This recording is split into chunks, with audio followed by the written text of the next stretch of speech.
Para los que han estado con nosotros, hemos comenzado este capítulo este capítulo 9 de Juan.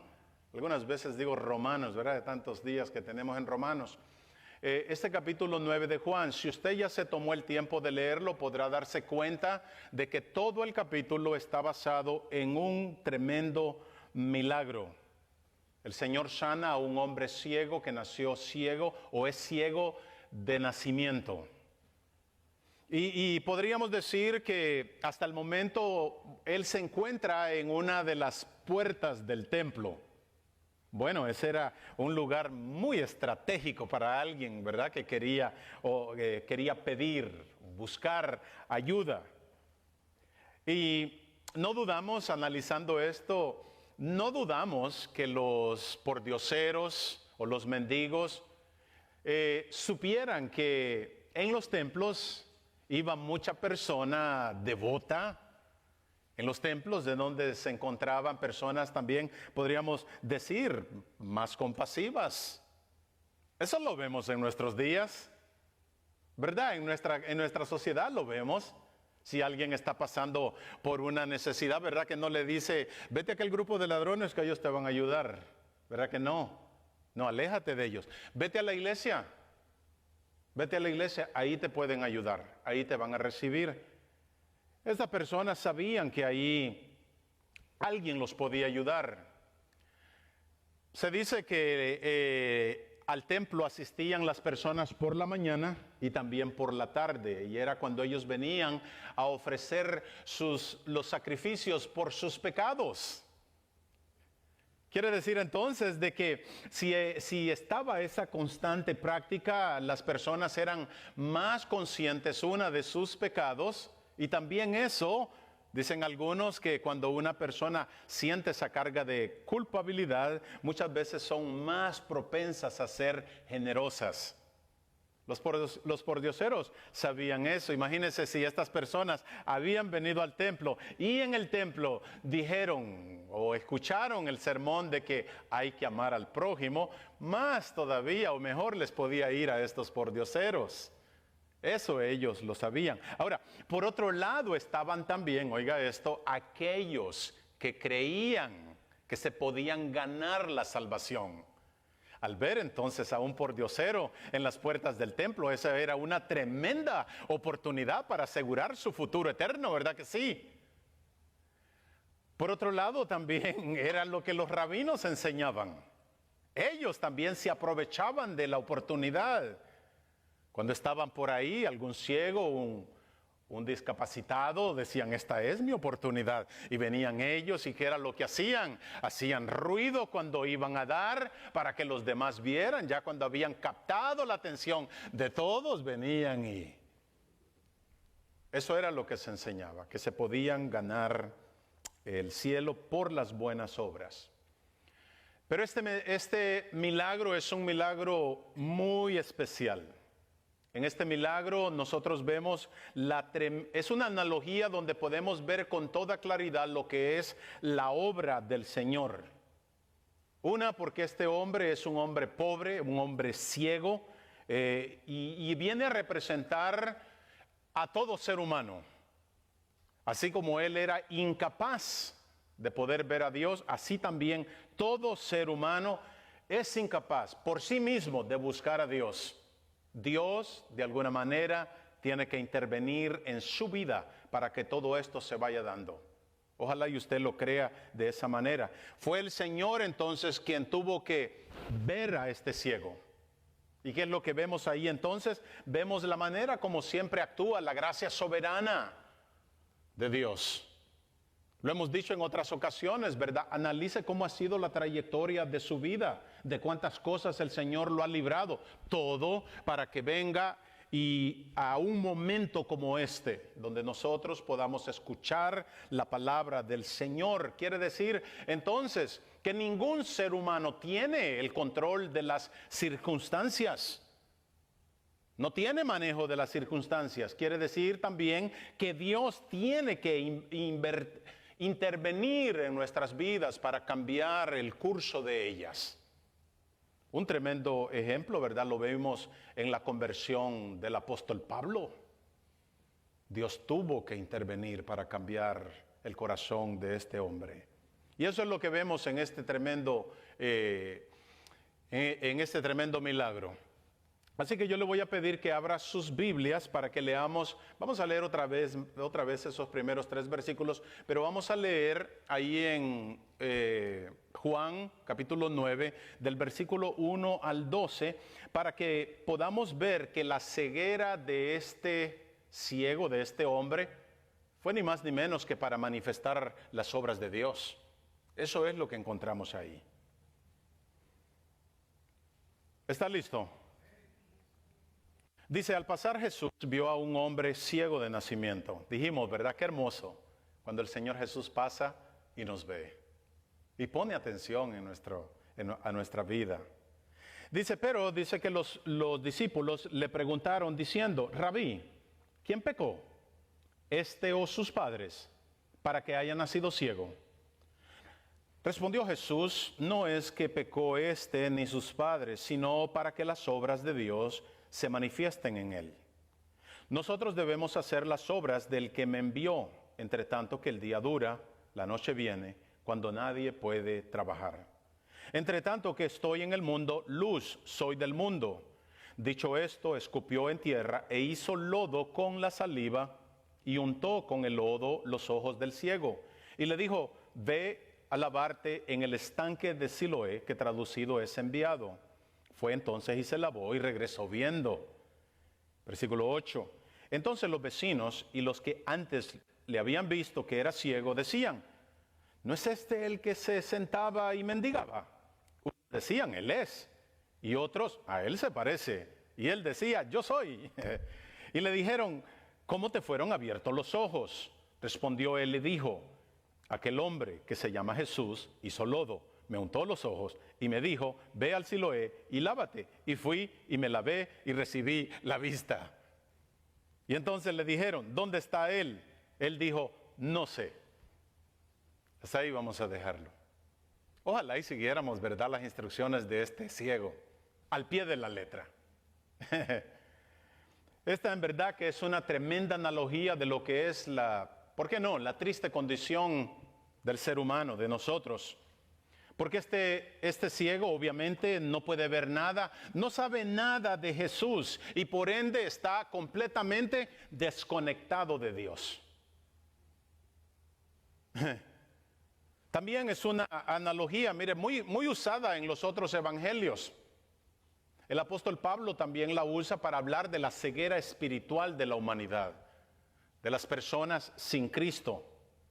Es más, mire que si usted son de esos que busca detalles en la palabra, en ninguno de los evangelios se habla tanto o más, en todos los evangelios no se habla del milagro que más se habla o de la sanidad que más se habla es precisamente de la ceguera de los seres humanos, porque esto en verdad viene a ilustrar detalladamente, podríamos decir, lo que es la ceguera espiritual y la incapacidad del hombre poder resolverla por sí misma o por sí mismo.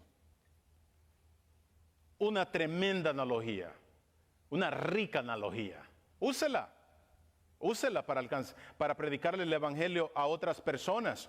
Porque así como este ciego, pobre ciego, está a la merced de que alguien se acerque y lo ayude, así también Dios tiene que moverse en nuestras vidas, tiene que tomar Él la iniciativa para poder intervenir en nuestros corazones.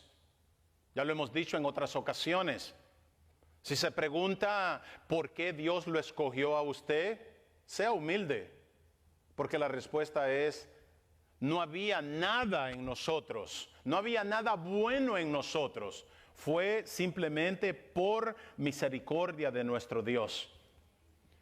Porque la palabra dice que en nuestro estado natural, esto es el ABC del Evangelio, en nuestro estado natural nosotros estamos muertos, estamos ciegos espiritualmente, no podemos reaccionar a las cosas de Dios porque vivimos en completa oscuridad y esa oscuridad nos evita de nosotros poder ver a Dios. Hasta que Jesús entonces tiene misericordia de nosotros y es lo que vemos en ese versículo 1 de donde leímos.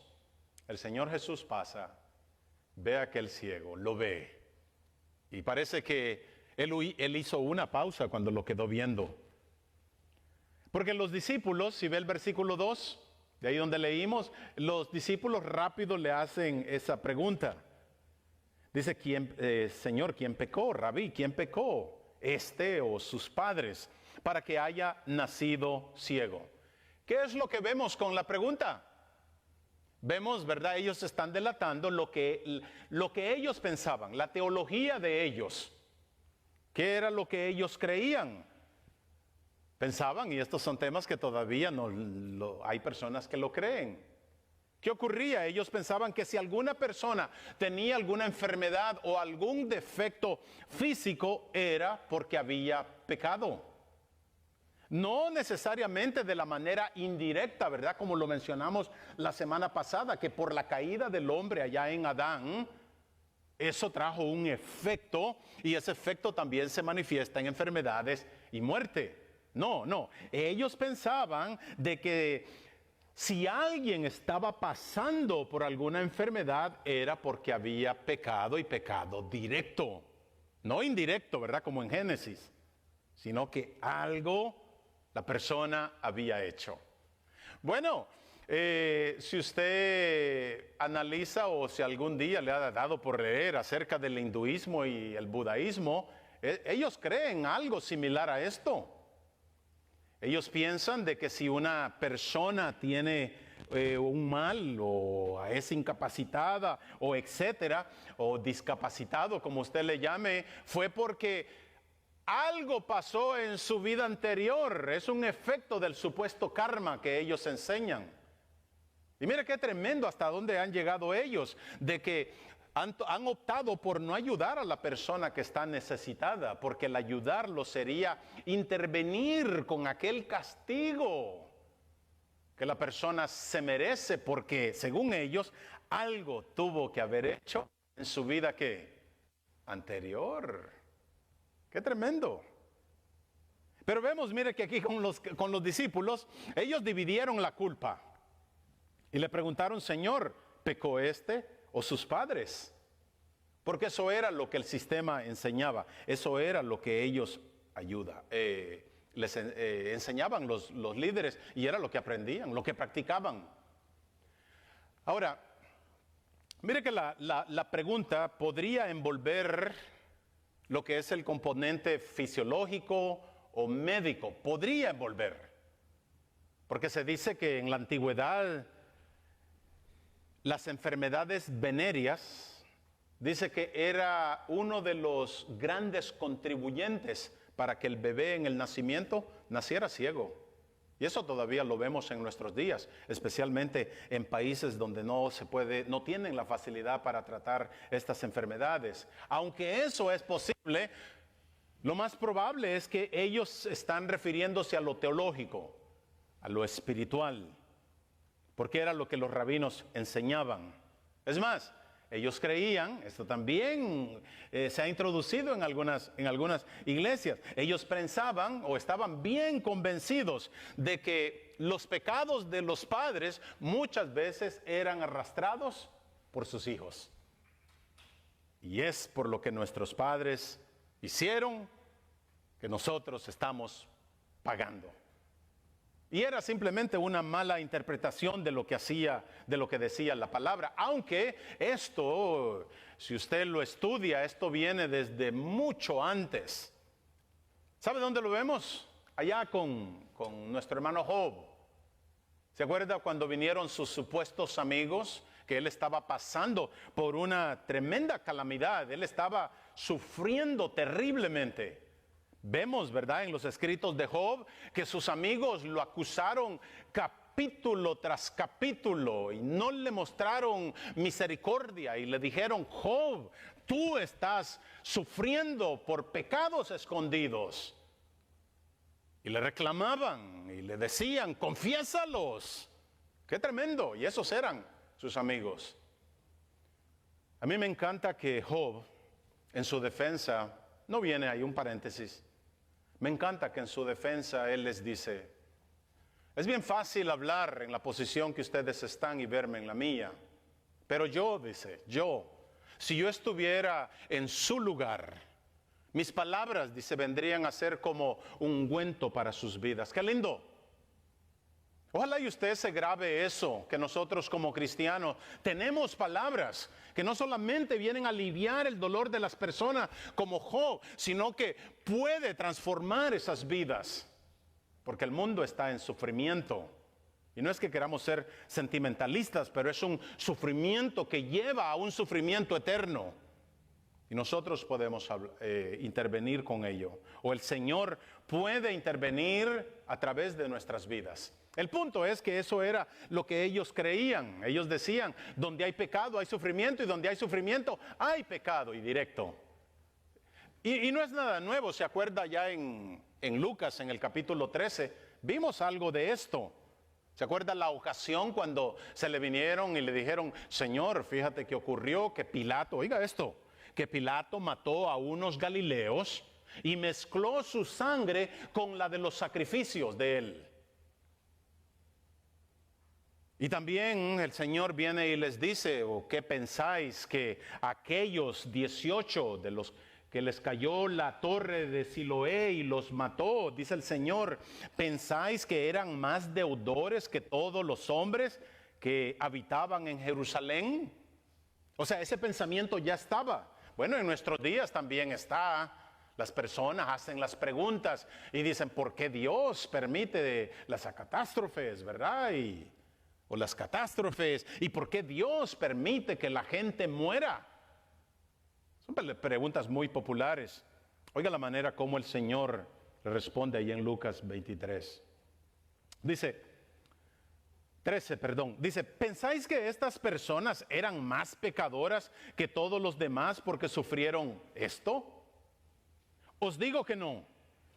Al contrario, dice, si no os arrepentís, todos perecerán igualmente.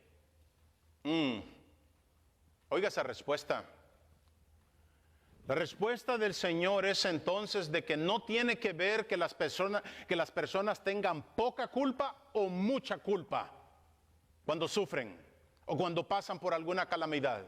Lo que el Señor está diciendo es de que si no nos arrepentimos, todos de igual manera vamos a perecer, vamos a morir. Eso es lo que está hablando. Y cuando Él habla de la muerte, está hablando, ¿verdad? Ya lo hemos dicho, de una muerte eterna. Ese es el punto. Y lo hemos dicho en otras ocasiones. La pregunta no es ¿por qué Dios hizo sufrir a tal persona? La pregunta es ¿por qué yo todavía sigo vivo siendo tan malo? Esa es la pregunta que hay que analizar. Estas personas, mire, como dije, también creían de que ellos estaban sufriendo las causas de sus padres, los efectos. Era por lo mismo que se sentían justos. ¿Y qué era lo que estaban malinterpretando? Lo que dice allá en Éxodo, en el capítulo 20, el versículo 5. Muy, muy conocido también el versículo, cuando Dios, Él dice que Dios es celoso y que visita la maldad de los padres sobre los hijos hasta la tercera y la cuarta generación. ¿Se acuerda de ese versículo? Todavía en nuestros días hay personas que creen esto, que estamos o que están pagando por los pecados de nuestros padres. Esto es lo que debemos de entender con esto que está diciendo aquí en Éxodo. Aquí lo que está hablando Dios es de una declaración colectiva, es decir, está hablando de los padres o está hablando de los líderes o está hablando de los pecados de toda una generación. Eso es lo que está diciendo. ¿Por qué? Porque mire esto, ojalá esto ya es para nosotros, trayéndolo a nuestros días. Lo que está diciendo aquí que si nuestra generación, la generación donde Dios nos ha puesto, se define por los pecados o por la maldad, esos pecados y esa maldad van a ser tan influyentes que es muy difícil que eso se pueda revertir o el efecto que se pueda exterminar, sino hasta 3 o 4 generaciones. Eso da miedo. Lo que Dios entonces nos está diciendo es de que esto no está hablando de pecados individuales de nuestros padres y que si un padre pecó en el pasado, que ahora su nieto, su bisnieto y no sé cómo va más la lista, que ellos van a ser los causantes. Eso no enseña la palabra. No enseña la palabra. Claro. Nosotros entendemos de que si como padres cometemos pecados y cometemos algunas cosas, los efectos de eso puede alcanzar a nuestra familia. Amén. Sí, hay que cuidar nuestro hogar. Esa es la manera como lo cuidamos. Lo podríamos simplificar de esta manera. De que lo que Dios nos está diciendo es de que cuidemos la generación donde Dios nos ha puesto. Porque si seguimos alimentándola con pecados, mis hermanos, va a pasar un montonón de años para que eso se pueda cambiar. ¿Verdad que lo estamos viendo en la generación que estamos viviendo? No hasta hace muchos años todavía nosotros podíamos disfrutar un tipo de tranquilidad. Y eso era por la influencia de aquellos principios que se ponían en práctica por esta nación que, ¿verdad?, que de alguna manera fue fundada o establecida bajo esos principios bíblicos. Pero ahora que se ha sacado a Dios del Estado, se ha sacado a Dios de las escuelas, se ha sacado a Dios de las universidades, se ha sacado a Dios de la cultura. Podemos ver en verdad cómo está aumentando la perversión y la violencia. Y yo creo de verdad que viendo todo lo que está ocurriendo, yo creo que esto es simplemente el comienzo de la caída de nuestra generación. ¿Por qué no decirlo? De este país. Y si el Señor de verdad, si el Señor, mis hermanos, no viene en este momento, no sé cuántas generaciones van a pasar para que el efecto dominó de seguir abandonando a Dios cambie. No se sabe. Sigamos orando a Dios.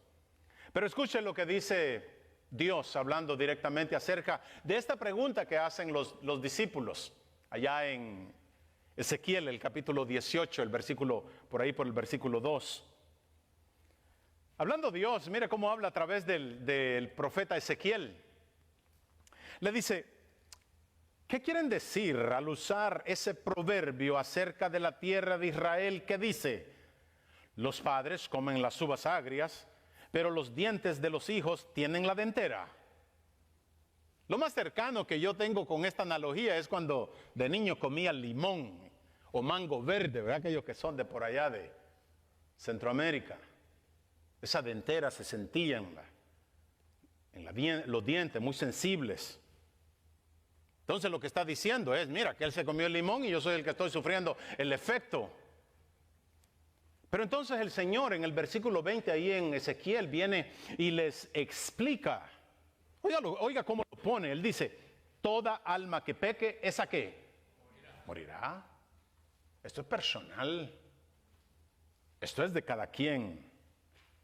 Y luego sigue diciendo, el hijo no cargará con la iniquidad o la maldad del padre, ni el padre cargará con la iniquidad del hijo. La justicia del justo será sobre él y la maldad del impío será sobre él. Ojo con esto. Es verdad que nosotros no somos responsables de la salvación de nuestros hijos, pero Dios nos ha dado una tremenda responsabilidad que a ellos les enseñemos la palabra de Dios, y no solamente que se las enseñemos, sino que nos tomemos el cuidado para comprender de que ellos la han entendido. Y eso es muy vital. Y por eso nosotros vamos a dar cuentas. ¿Entendió eso, verdad? Vea en el versículo 3, ahí regresando a nuestro capítulo, Juan 9. Mire que la respuesta del Señor fue muy directa. Y Él dice, ni este pecó, ni sus padres. Me gusta, me encanta la manera como el Señor respondió. Con esa respuesta simplemente resolvió ese mito. No se metan en eso. Y dice que la razón por la que este hombre está ciego es para que las obras de Dios se manifiesten en él. Y para que le glorifiquemos. Me encanta y me conmueve de veras que el Hijo de Dios, cuando sufre, lo he escuchado tantas veces. Él dice, le estoy pidiendo al Señor que me muestre cómo puedo glorificarlo más en medio de esta crisis. Qué tremendo. Eso es lo que Dios hace con un corazón transformado, amén. Ahora, es verdad que no todas las enfermedades o sufrimientos provienen del pecado personal, eso lo tenemos claro, ¿verdad que sí? Pero puede ocurrir que si sus hijos o un hijo de Dios siga insistiendo, perdone la palabra, siga insistiendo en su terquedad, siga contemplando o acariciando demasiado el pecado, es posible que Dios permita que tal persona, tal hijo, le llegue alguna enfermedad y se enferme y hasta que ocurra la muerte. Eso es bíblico. ¿Asusta? Claro que asusta. Pero eso es bíblico. Porque la palabra del Señor me dice que Dios al que ama, ¿qué? Disciplina. Y esa disciplina a veces no es solo, ¿verdad?, un golpecito ahí. Hay veces que el Señor tiene que tomar esas medidas porque es más conveniente que el cliente se vaya más rápido para el cielo, ¿verdad?, que no comprometa su salvación. Se puso callado el asunto.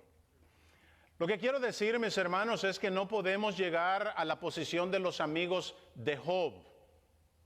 No, el hermano le está pasando todo eso, es porque ven te cuento. No. ¿Eran pecadores los padres de este ciego? Obviamente. ¿Era pecador el mismo ciego? Claro que sí. Pero no es lo que el Señor está tratando con esto. No es lo que aquí está pasando. Porque nosotros en nuestros días, ¿verdad?, que hemos conocido a unos grandes pecadores y en verdad que están pero bien sanos. ¿Verdad? Y a veces hasta una frase que me enseñó mi esposa con sus amigos allá en Puerto Rico. Hay veces como que hasta nos dan ganitas de decir, ¿verdad? Señor, no quiero que se muera, pero si quieres llévatelo. Y hemos visto como pecadores han vivido y no se mueren. Y los atrevidos incluso a veces hasta usan esas frases, es que hierba mala nunca, ¿verdad? Y por otro lado también hemos conocido fieles cristianos a Dios, enfermos, fieles cristianos a Dios que han muerto y han muerto en su juventud. Así que no se puede hacer la conexión de estas cosas con lo que pasa, ¿verdad que no? No es lo que la palabra nos enseña. Mire que Jesús entonces simplemente corta esta creencia, diciendo que esto, lo que está ocurriendo con este ciego, no vaya ahí a ver, ¿verdad?, si conoce a alguien que está ciego. ¿Sabes por qué está ciego? No, él está hablando de este ciego, que Él está ahí para manifestar las obras de Dios, para manifestar el poder de Dios, para corroborar que ese carpintero era el Mesías. Y el milagro aquí es un milagro creativo para también afirmar que lo hizo aquel que todo lo creó, como dijo Juan al principio de su evangelio. Por Él fueron creadas todas las cosas. ¿Le puede dar un gloria a Dios por ello? Ese es nuestro Salvador. O sea, le recuerdo eso para que seamos, para que mostremos, hablemos del evangelio con ese entusiasmo. Amén. Y en el versículo 4, mira, ahí en Juan 9, rapidito el Señor se mueve a decir que es necesario que hagamos las obras del que me envió, dice él, mientras el día dura, porque viene la noche cuando ya nadie puede trabajar. Se entiende, ¿verdad? Que el Señor no está hablando de una simple noche, no está hablando de un simple día. Pero vea lo que dice el Señor. A lo mejor en su Biblia dice debo, pero en muchas versiones dice debemos hacer las obras de aquel que me envió. Si recordamos en Juan capítulo 17, el Señor ya había dicho, mi Padre hasta ahora trabaja y yo trabajo. ¿Y qué era lo que estaba haciendo con esa exclamación? Él estaba dando a conocer o estaba manifestando su divinidad. Que estaban tratando con Dios. En otras palabras, mire, literalmente el Señor está diciendo, yo hago lo que el Padre hace, yo digo lo que el Padre dice, yo quiero lo que el Padre quiere. Y se estaba haciendo igual a Dios. Ojalá y tomáramos algo de eso para nosotros y decir, yo solo hago lo que le agrada al Padre. Yo solo hago lo que glorifica al Hijo. Pero mire que debemos de ver aquí que el Señor hace algo maravilloso también.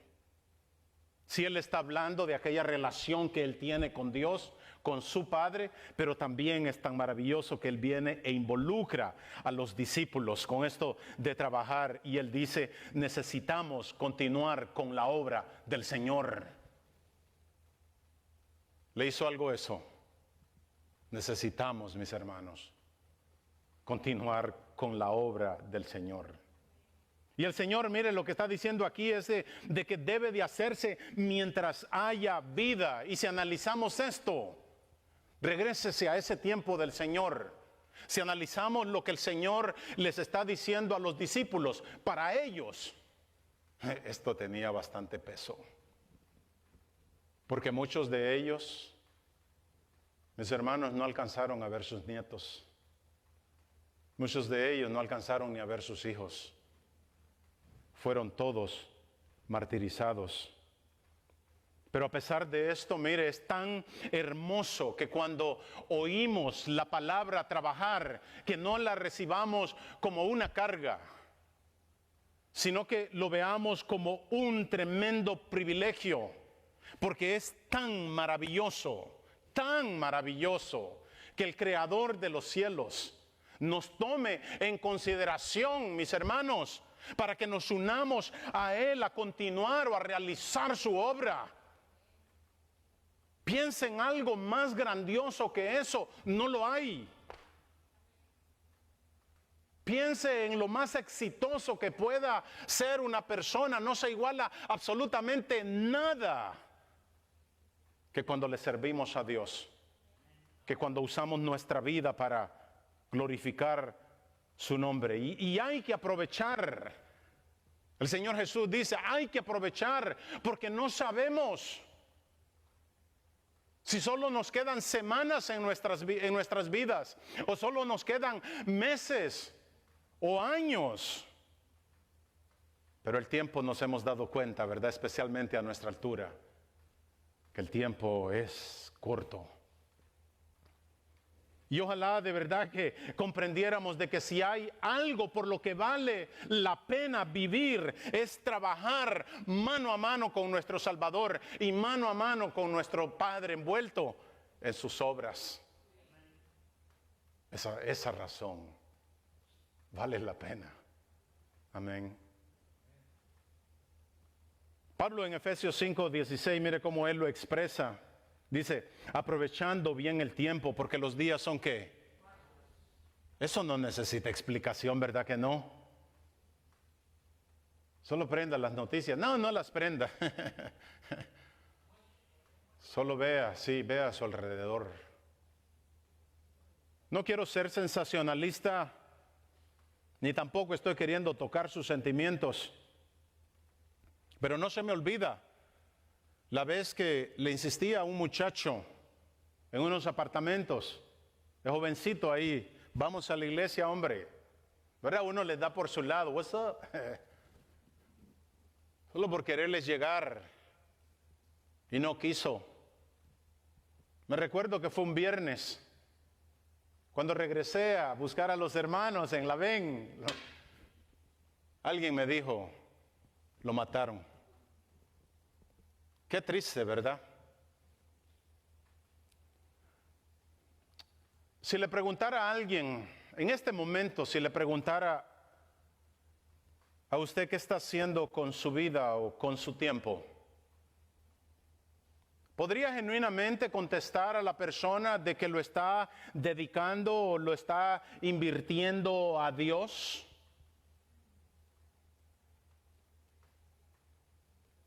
¿O tendría que contestar que simplemente lo está invirtiendo en cosas dañinas y pasajeras?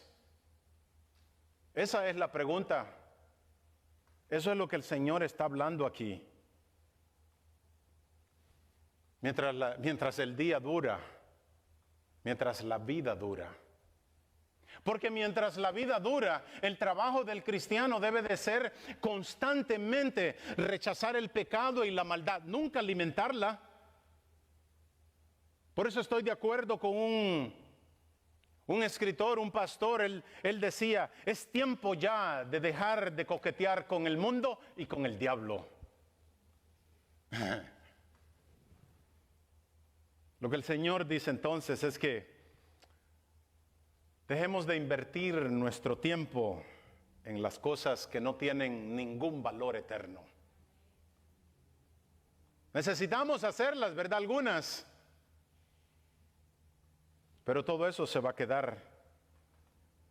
Escucha lo que dice Hechos capítulo 9. El Señor hablando a Ananías y diciéndole algo del apóstol Pablo. Oiga lo que le dice. Ve. Ananías tenía miedo, ¿verdad? A Pablo. Le dice, ve, porque Él es un instrumento escogido para llevar mi nombre. Podría yo preguntar, ¿qué más queremos? El Señor nos ha llamado, mis hermanos, a ser sus embajadores, para que llevemos su nombre. Así que todo lo que le puedo pedir, iglesia, vaya y represéntelo de manera digna, porque para eso hemos sido llamados. Jesús sabía, hablando de él.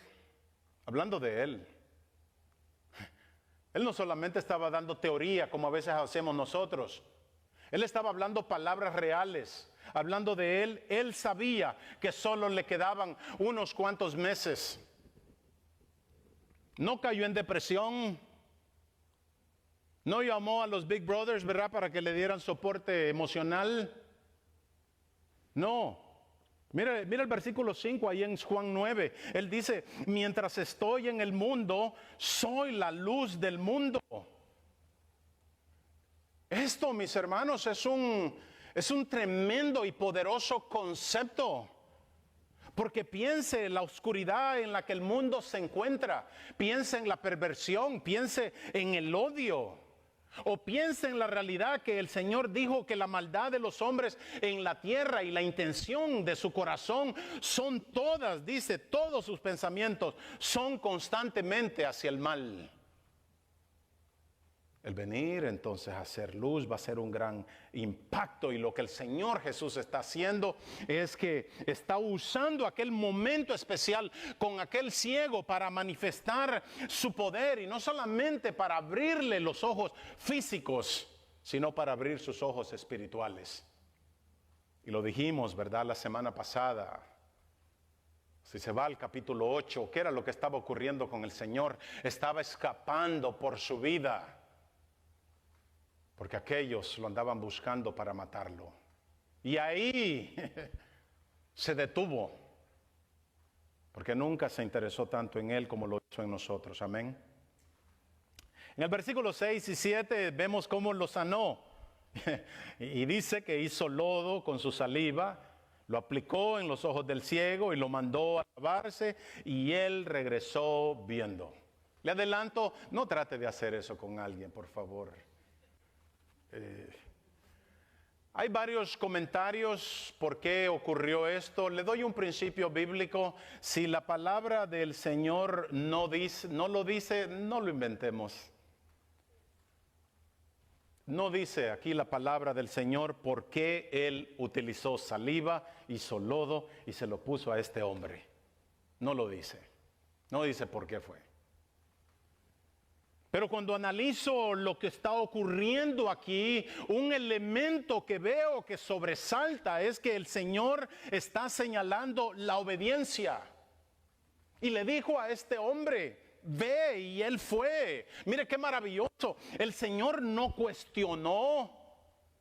Este ciego no cuestionó al Señor. No fue nada como aquel orgulloso leproso Naamán del Antiguo Testamento. ¿Se acuerda? El hombre estaba enojado porque el profeta Eliseo, el gran hombre de Dios, no vino a recibirlo porque él era un capitán. Sino que el profeta mandó a su mensajero y le dio instrucciones. Y el orgulloso Naamán dice la palabra que, parafraseando, dice que se enojó porque en vez de mandarlo a bañarse a las playas de Hawái, lo mandó aquí a Galveston. Bueno, no dice la Biblia. Que no tenemos en mi país, dice, mejores ríos que esos de Israel. Pero el ciego me dice la palabra que él simplemente obedeció y regresó viendo.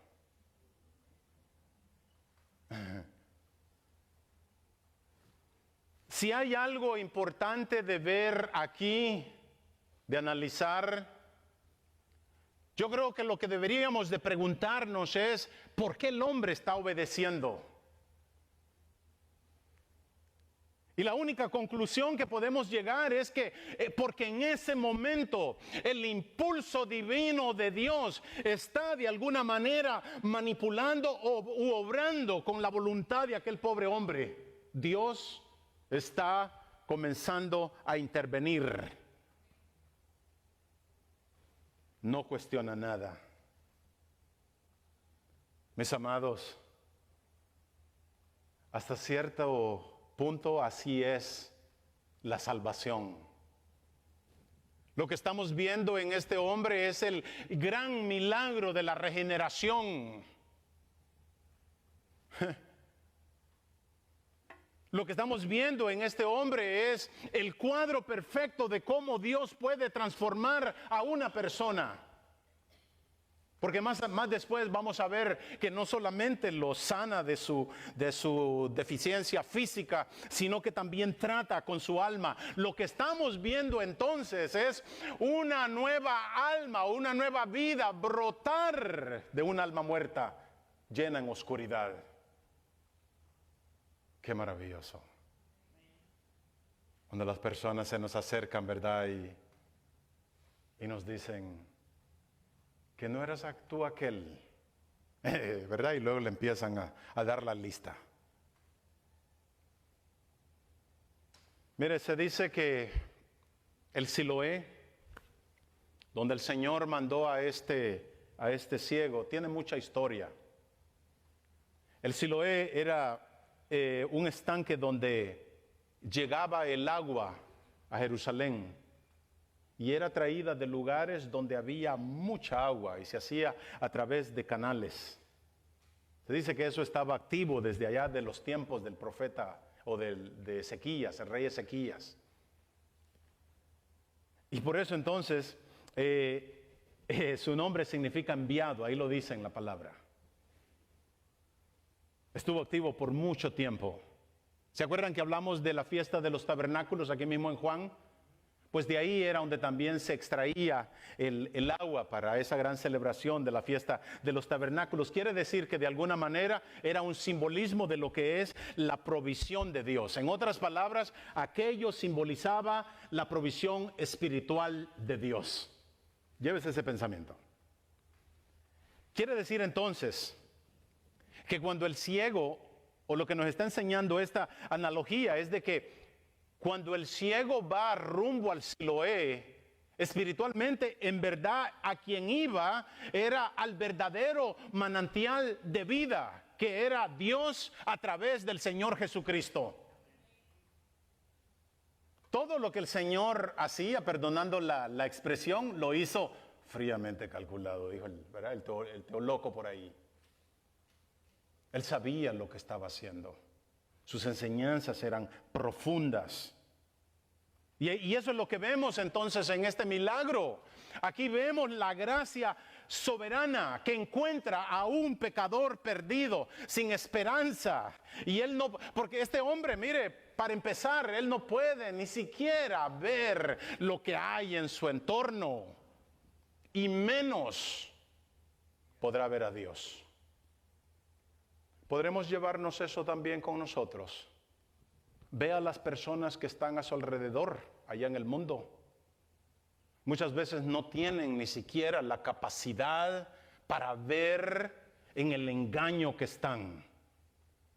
Y lo estamos viendo, y lo estamos viendo de una manera acelerada cuando las personas a lo bueno, a lo que tiene lógica, le están diciendo malo. Y a lo malo le están diciendo bueno y lo están poniendo en práctica como algo bueno. Y eso da miedo. Aparte, mire, dice que este hombre está rodeado de personas incrédulas también, que no es el mundo donde vivimos. Eso es. Y ellos ahora entonces no quieren creer porque están en la ceguera espiritual y empiezan, mire, ya estoy terminando. Dice, ¿no es este el que se sentaba a mendigar? ¿No es este Paco el malo, aquel que conocía? Bueno, yo no sé cómo le decían a usted. Pero ellos están preguntando. O sea que ellos estaban familiarizados con el ciego. Se parece. Qué lindo, ¿verdad? Cuando Dios ha hecho ese tipo de transformación en nuestras vidas. Yo conozco la manera como tú hablabas. ¿Qué pasó contigo? Ellos entonces quieren saber qué fue lo que pasó. Posiblemente, mire, que ellos esperaban ya que identificaron que él era, posiblemente esperaban una respuesta fenomenal. Y me gusta que en el versículo 11 el ciego les dice exactamente lo que pasó. ¿Sabe que eso se me pide a mí como predicador? Que no invente. Que simplemente les diga lo que pasó. Y eso es lo que hace él. Mira el versículo 11. Aquel hombre que se llama Jesús hizo lodo, me untó los ojos y me dijo, ve al Siloé y lávate, y fui y me lavé y recibí la vista. El hombre no pudo explicar qué fue lo que sucedió, se entiende, él no estaba viendo nada.